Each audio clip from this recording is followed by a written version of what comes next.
بسم اللہ الرحمن الرحیم السلام علیکم ورحمۃ اللہ وبرکاتہ۔ قریش مکہ نے اعلان کیا جو کوئی محمد عربی صلی اللہ علیہ وسلم کو نعوذ باللہ قتل کرے اور منہ مانگا انعام حاصل کرے۔ حضرت عمر فاروق رضی اللہ تعالی عنہ نے سنا تو ننگی تلوار ہاتھ میں لی اور کاشانہ رسول صلی اللہ علیہ وسلم کی طرف روانہ ہو گئے۔ راستے میں حضرت نعیم بن عبداللہ رضی اللہ تعالی عنہ سے ملاقات ہوئی۔ انہوں نے حضرت عمر رضی اللہ تعالی عنہ کو غصے کی حالت میں دیکھ کر پوچھا، اے عمر، یہ بے نیام تلوار ہاتھ میں لیے کدھر جا رہے ہو؟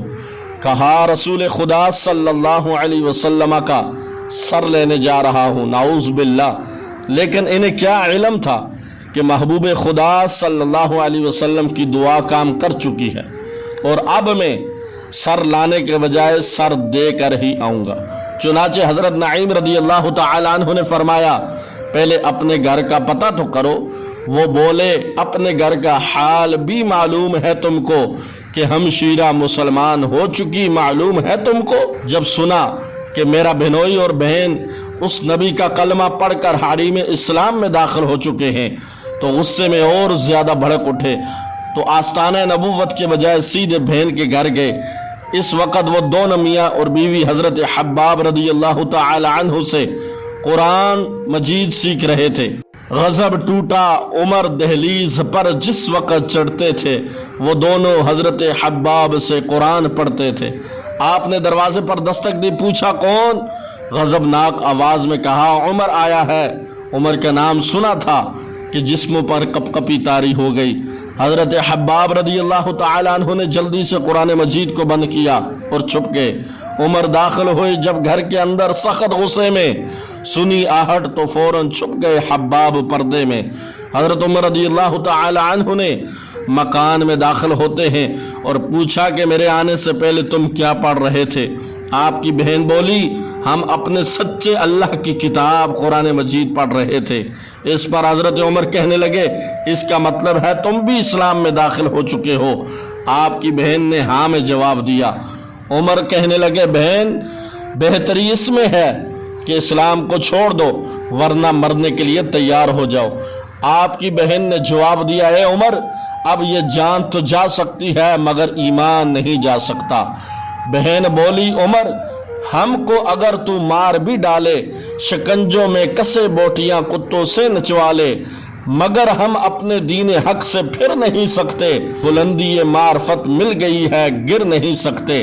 جب عمر رضی اللہ تعالی عنہ نے بہن کی زبان سے یہ الفاظ سنے تو بڑی بے دردی سے مارنا شروع کیا، حتیٰ کہ جسم لہولہان ہو گیا۔ مگر بہن پکار پکار کر کہتی ہے کہ بے شک مارو مارو مینو، میں درد نہ مول لے آواں، جے سونا میرے دکھ وچ راضی تے میں سکھ نو چلے پاواں، اکو خواہش محمد بخشا در سونے دے مر جاواں۔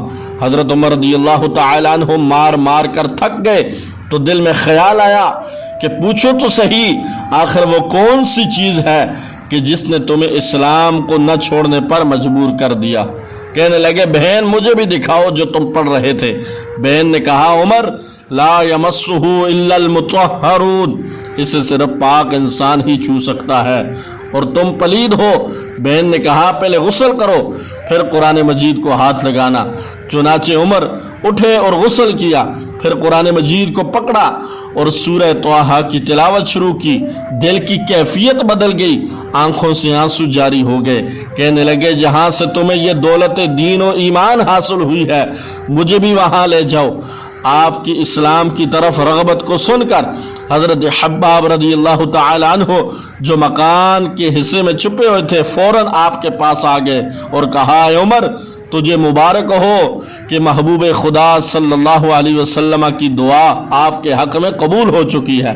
اس وقت حضور اکرم صلی اللہ علیہ وسلم حضرت ابن ارقم رضی اللہ تعالی عنہ کے گھر میں تشریف فرما تھے اور دروازے پر حضرت سیدنا امیر حمزہ رضی اللہ تعالی عنہ پہرا دے رہے تھے۔ جب صحابہ کرام نے عمر کو شمشیر ہاتھ میں لے آتے ہوئے دیکھا تو گھبرا کر کہنے لگے کہ خیر نہیں، عمر آ رہا ہے۔ اس پر حضرت امیر حمزہ نے فرمایا آنے دو، اگر عمر کا ارادہ ٹھیک ہے تو خوش آمدید، ورنہ اس کی تلوار سے اس کا سر قلم کر دیا جائے گا۔ لیکن حضور سرور دو عالم صلی اللہ تعالی علیہ وسلم نے فرمایا کہ عمر کو آنے دو، وہ خود نہیں آیا بلکہ اسے اپنے رب سے میں نے مانگ کر لیا ہے۔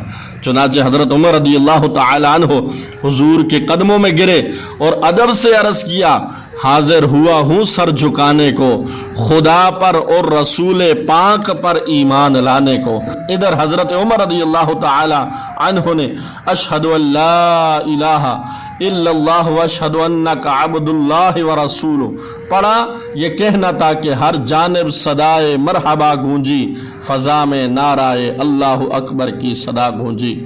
قربان جائیں، یہ ہے حضرت عمر کا قبول اسلام کا واقعہ۔ اللہ ہم سب کو تمام صحابہ کرام سے محبت کرنے کی توفیق عطا فرمائے۔ السلام علیکم ورحمۃ اللہ وبرکاتہ۔